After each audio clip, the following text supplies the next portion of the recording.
大家好啊，我係 Marco 老師，今日會同大家講點樣用拼貼嚟表達信息嘅。嗱，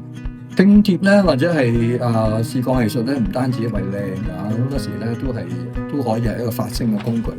因為點解咧？我哋喺紙材方面咧，會揾到唔同嘅文字啊、標誌啊，或者係有啲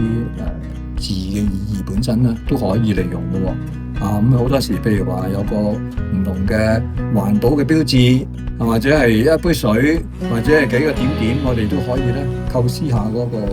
組織下嗰個文字嘅圖案咁利用佢咧嚟到發聲譬如好似呢個畫面，我哋見到啲環保紙嘅標誌再加上一啲地球嘅圖形，咁我哋咧可以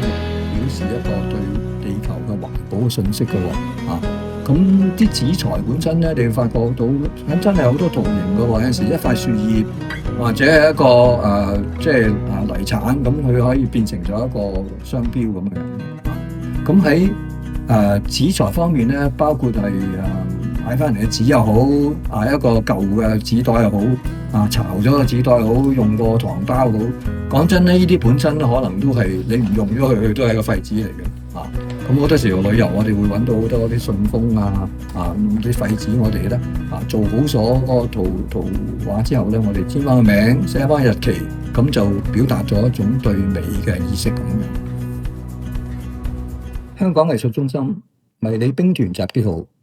拼貼藝術比賽2025，而家已經接受報名啦，期待你哋精彩嘅作品，下集見。